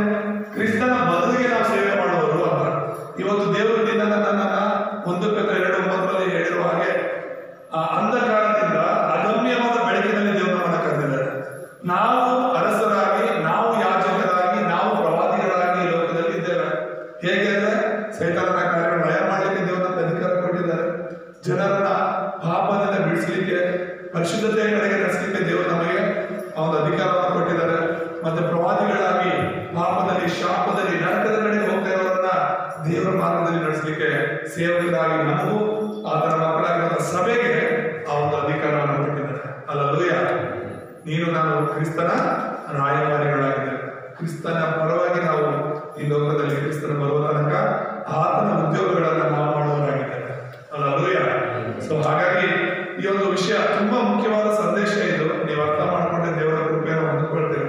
ಸೈತಾನನ ಎಲ್ಲ 12 ತಂತ್ರಗಳನ್ನು ಹಾಳು ಮಾಡಿ, ಅದರಲ್ಲೂ ಮುಖ್ಯವಾಗಿ ಕ್ರಿಸ್ತನಾಗಿ ಲೋಕದಲ್ಲಿ ಯೇಸು ಬಂದದ್ದು ನಮ್ಮನ್ನ ಸೈತಾನದಿಂದ ಬಿಡಿಸಕ್ಕೆ, ಪಾಪದಿಂದ ಬಿಡಿಸಕ್ಕೆ ಮತ್ತು ನರಕದಿಂದ ಬಿಡಿಸಕ್ಕೆ. ಈ 3ರಿಂದ ಯಾರು ಬಿಡಿಸಕ್ಕಾಗಲ್ಲ, ಕ್ರಿಸ್ತನು ಮಾತ್ರ. ಇದನ್ನು ನೀವು ಅರ್ಥ ಮಾಡ್ಕೊಳ್ಳಿ. ಆತ್ಮ ಸಂಬಂಧಪಟ್ಟ ವಾಕ್ಯಗಳನ್ನು ನಾವು ಹೇಳ್ತಾ ಇದ್ದೇವೆ. ಶಾರೀರಿಕವಾದ ಅದಾಗದೇ ಬರುತ್ತೆ ಅಂತ ವಾಕ್ಯ ಹೇಳುತ್ತೆ. ನಾವು ಶರೀರಕ್ಕಾಗಿ, ನಮ್ಮ ಶರೀರವಾಗಿ ಬೇಕಾಗಿರೋದನ್ನ ಕಣ್ಣೀರು ಸುರಿಸಿ ಏನೋ ಉಪವಾಸ ಮಾಡಿ ಗಂಟೆಗಳಿಗೆ ಪ್ರಾರ್ಥನೆ ಮಾಡಬೇಕು ಅಂತ ಬೈಬಲಲ್ಲಿ ಎಲ್ಲೂ ಇಲ್ಲ. ದೇವ್ರು ಹೇಳಿದಾಗ ಗೊತ್ತಾ, ದೇವರ ರಾಜ್ಯಕ್ಕಾಗಿ ನೀತಿಯಾಗಿ ತವಕ ಪಡುವಂತ ಮತ್ತಾಯ 6:3. ದೇವರ ರಾಜ್ಯಕ್ಕಾಗಿ ನೀತಿಗಾಗಿ ನೀನು ತವಕ ಪಡ್ರೆ ನಿನಗೆ ಬೇಕಿರೋದೆಲ್ಲ ನಿನ್ನ ಹಿಂದೆ ಬರುತ್ತೆ. ನಿನಗೆ ಏನ್ ಬೇಕಂತ ದೇವ್ರಿಗೆ ಗೊತ್ತು. ಅಲ್ಲೂಯ ನೀನೇನೋ ದೇವ್ರಿಗೆಲ್ಲ ಹೇಳಬೇಕು, ದೇವರೇ ಊಟ ಬೇಕು, ತಿಂಡಿ ಬೇಕು, ಬಟ್ಟೆ ಬೇಕು, ಅದು ಬೇಕಿರ್ಬೇಕಂತ ದೇವರ ಹತ್ರ ಹೇಳ್ಬೇಕಂತಲ್ಲ. ಮನುಷ್ಯರಾದ್ರೆ ಮನುಷ್ಯನಿಗೆ ಗೊತ್ತಿರಲ್ಲ, ನಾವು ಕೇಳ್ಕೋಬೇಕಾಗುತ್ತೆ ಬಾಯ್ಬಿಟ್ಟು. ಕ್ರಿಸ್ತನಿಗೆ ನಾವು ಹೇಳಕ್ ಮುಂಚೆ ಎಲ್ಲ ಗೊತ್ತು ಅಂತ ವಾಕ್ಯದಲ್ಲಿ ಇದೆ. ಅಲ್ಲೂಯ ಅಂದ್ರೆ ಆತನ ಹೇಳಿರೋದೇನೋ ಆತನ ರಾಜ್ಯವನ್ನು ಹುಡುಕ್ಬೇಕು, ಯೇಸುವನ್ನು ಹುಡುಕ್ಬೇಕು. ಹುಡುಕ್ಬೇಕು, ಯೇಸುವಿನ ಸಭೆನ ಹುಡುಕ್ಬೇಕು, ಯೇಸುವಿನ ಸೇವೆನ ಹುಡುಕ್ಬೇಕು, ಯೇಸುಗಾಗಿ ನಾವು ಜೀವಿಸಬೇಕು. ಯೇಸು ಹೇಳಿರುವಂತ ಕಾರ್ಯಗಳನ್ನ ನಾವು ಮಾಡುವಾಗ ನಿನಗೆ ಬೇಕಾಗಿರೋದು, ನಿನ್ನ ಕುಟುಂಬಕ್ಕೆ ಬೇಕಾಗಿರೋದನ್ನ ದೇವರು ಖಂಡಿತ ಒದಗಿಸ್ಕೊಡ್ತಾರೆ. ಈ ವಾಕ್ಯದಿಂದ ದೇವರು ನಮ್ಮನ್ನು ಆಶೀರ್ವಾದ ಮಾಡಿ ಪ್ರಾರ್ಥನೆ ಮಾಡ್ಕೊಳ್ಳೋಣ. ನಮ್ಮನ್ನು ಬಹಳವಾಗಿ ಪ್ರೀತಿಸುವಂತ ನಮ್ಮ ತಂದೆಯಾದ ದೇವರೇ, ನಿಮ್ಮ ಪರಿಶುದ್ಧ ನಾಮ ಸ್ತೋತ್ರವಾಗಲಿ. ಇಲ್ಲಿ ಕೂಡಿ ಬರುವಂತಹ ಎಲ್ಲ ನಿನ್ನ ಮಕ್ಕಳನ್ನು ಆಶೀರ್ವದಿಸಿ, ವಿಶೇಷವಾಗಿ ಕರ್ತನೆ ಈ ಯೂಟ್ಯೂಬ್ ಮೂಲಕ ನಿಮ್ಮ ವಾಕ್ಯವನ್ನು ನೋಡ್ತಿರುವಂತ ಕೇಳ್ತಿರುವಂತ ನಿನ್ನ ಮಕ್ಕಳನ್ನ ಬಲಪಡಿಸಲಿ ಸ್ವಾಮಿ. ಕ್ರಿಸ್ತನ ಒಂದು 3 ಸ್ಥಾನಗಳ ಕುರಿತಾಗಿ ನಾವು ಧ್ಯಾನ ಮಾಡಿ ಕೃಪೆ ತೋರಿಸಿದ, ಅದರಲ್ಲೂ ಸೈತಾನನ 12 ತಂತ್ರಗಳ ಬಗ್ಗೆ ನಾವು ನೋಡಿದ್ವಿ. ಅವನ 3 ಬಲೆಗಳ ಬಗ್ಗೆ, 3 ಹುಲ್ಲುಗಳ ಬಗ್ಗೆ, 6 ಚೌಕಟ್ಟುಗಳ ಬಗ್ಗೆ ನಾವು ನೋಡಿದ್ವಿ. ಈ ಎಲ್ಲ ಕಾರ್ಯಗಳನ್ನ ನಾಶ ಮಾಡಿ ನೀವು ಬಂದದಕ್ಕಾಗಿ ಸ್ತೋತ್ರ. ಕ್ರಿಸ್ತನ ಒಂದು ಅಪ್ಪ ದೇವರೇ ಸ್ತೋತ್ರ ಸ್ವಾಮಿ. ಆ ಅಭಿಷೇಕಿಸಲ್ಪಟ್ಟ ಕ್ರಿಸ್ತನ ಮೂಲಕ ಆತನು ದೇವರೇ ರಾಜನಾಗಿ, ಹೌದು ಸ್ವಾಮಿ, ಯಾಜಕನಾಗಿ, ಪ್ರವಾದಿಯಾಗಿ ಬಂದು ನಮ್ಮೆಲ್ಲರ ಒಂದು ಸಮಸ್ಯೆಗಳಾಗಿರುವಂತಹ ಮೂಲಭೂತ ಸಮಸ್ಯೆಗಳು, ಆ ಸೈತಾನ ಪಾಪ ನರಕ, ಅವುಗಳಿಂದ ಸಂಪೂರ್ಣ ಬಿಡಿಸಿದ್ದಕ್ಕಾಗಿ ಕೋಟಿ ಕೋಟಿ ಸ್ತೋತ್ರ ಮಾಡ್ತವೆ. ಅದರಲ್ಲೂ ಹೆಚ್ಚಾಗಿ ಈ ಲೋಕದಲ್ಲಿ ಮತ್ತೆ ಸ್ವಾಮಿ ಅಪ್ಪ ಅರಸರುಗಳಾಗಿ, ಆತ್ಮಿಕ ಅರಸರುಗಳಾಗಿ, ಆತ್ಮಿಕ ಯಾಜಕರುಗಳಾಗಿ, ಆತ್ಮಿಕ ಪ್ರವಾದಿಗಳಾಗಿ ನಾವು ಸ್ವಾಮಿ ಅಪ್ಪ ದೇವರೇ ನಿಮ್ಮ ಅಧಿಕಾರವನ್ನ ಬಲವನ್ನು ಹೊಂದಿದವರಾಗಿ, ನಿಮ್ಮ ಒಂದು ಜೊತೆಗಾರಿಕೆಯೊಂದಿಗೆ, ಇಮ್ಮಾನುವೇಲನ ಆಶೀರ್ವಾದದೊಂದಿಗೆ ಜನರನ್ನ ಸೈತಾನದಿಂದಲೂ, ಪಾಪದಿಂದಲೂ, ನರಕದ ಅಪ್ಪ ದೇವರೇ ಆ ಹಿನ್ನೆಲೆಯಿಂದಲೂ ಬಿಡಿಸ್ಲಿಕ್ಕಾಗುವಂತ ಒಂದು ಶ್ರೇಷ್ಠವಾದ ಒಂದು ಸ್ಥಾನವನ್ನು ನಮ್ಮೆಲ್ಲರಿಗೂ ಕೊಟ್ಟಿದ್ದೀರಾ ಅಪ್ಪ ದೇವರೇ ಸ್ತೋತ್ರ. ಸೇವಕರುಗಳಾಗಿ, ಸಭಿಕರಾಗಿ ನಾವೆಲ್ಲರೂ ಇದನ್ನ ವಾಗ್ದಾನವಾಗಿ, ಒಡಂಬಡಿಕೆಯಾಗಿ ಹಿಡಿದುಕೊಂಡು ನಿಮ್ಮ ರಾಜ್ಯ ನೀತಿಗಾಗಿ ನಾವು ಜೀವಿಸಲು ಸಹಾಯ ಮಾಡಿ. ಕ್ರಿಸ್ತನ ಯೇಸುವಿನ ನಾಮದಲ್ಲಿ ಪ್ರಾರ್ಥಿಸ್ತೇವೆ ತಂದೆ. ಆಮೆನ್.